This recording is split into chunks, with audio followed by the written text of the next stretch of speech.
Hello, my name is Daniel Greenfield of the Greenfield Berry Farm. The Greenfield Berry Farm is a countryside initiative farm. We are part of a farming program put on by the National Park, the Cuyahoga Valley National Park, in partnership with the Countryside Conservancy, the Cuyahoga Valley Countryside Conservancy. So we are here, we have a long-term lease, a 60-year lease, and we live here amidst the national park, and we run a pick-your-own blueberry farm, and we also have a vegetable CSA. Behind me is the stand of blueberry plants.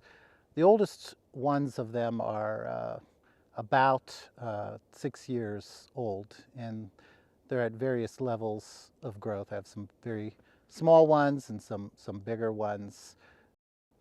But today we're going to show you how to prune. So what you want to notice on a plant is that there are two types of buds. There's the flowering or fruit buds here, they're the bigger ones. And then there's these real small leaf buds. They're kind of small and pointy. And maybe in some plants they're a little more noticeable than others. So this kind of gives you a good idea what the plant will do this upcoming year, how much fruit it will produce, and it'll help you gauge what to prune and what not to prune.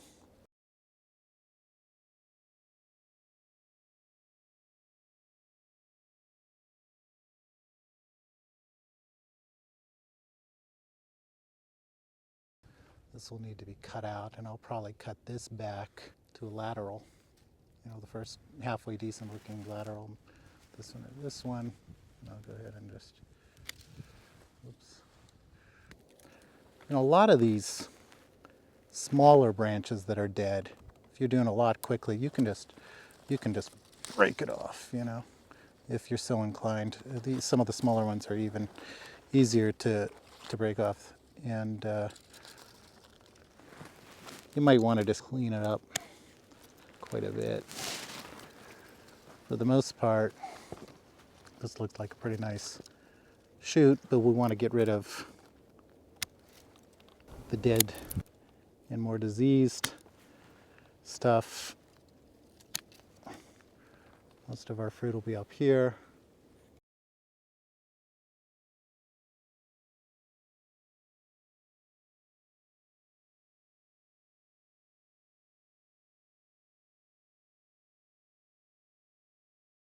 I like everything to be making a V shape. I don't want anything pointing down or crossing one another.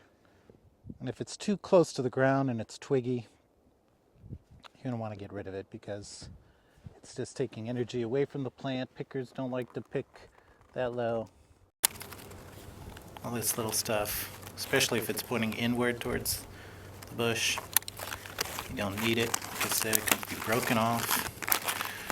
If you wanted to, cut it off. It's a little cleaner.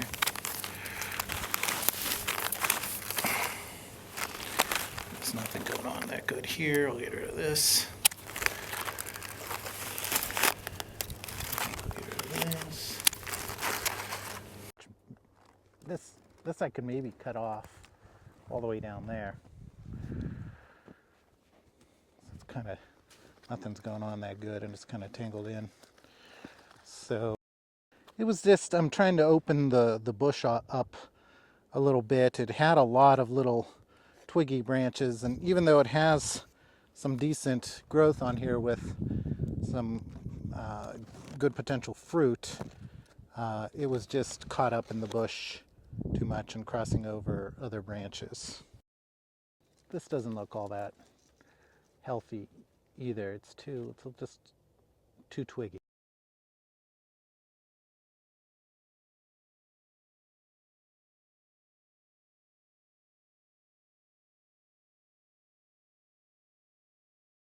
Stem like this, you may want to consider cutting out because it's older, and you can tell by the bark that it's older and it won't be as productive.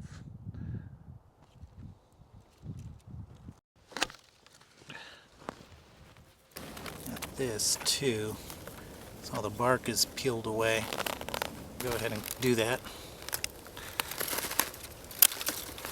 Yeah, so if the bark, you know, like any woody plant, the nutrients, you have to have bark all the way around for the nutrients to get up. So over half of this stem has lost its bark.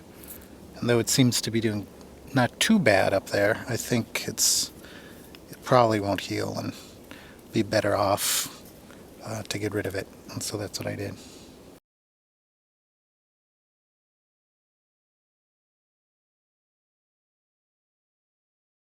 So this looks like a healthy shoot, but I'm uncertain about the direction it's going, whether this would be a good direction for the plant or not.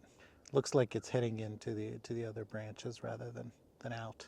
Well, I want outward growth. I don't want it to grow, you know, perpendicular or parallel to the ground. Something here may have to go because it's kind of rubbing against one another, but there's nothing alive here.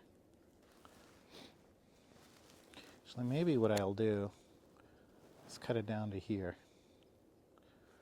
And this lateral will have a chance to grow straight up. But I will be sacrificing some fruit this year.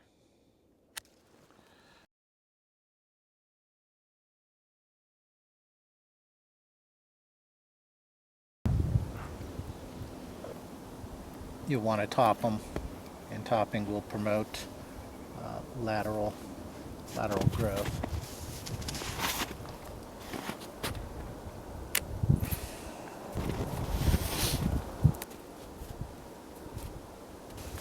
There's still a few good canes that look pretty nice, and sun and air are able to get in.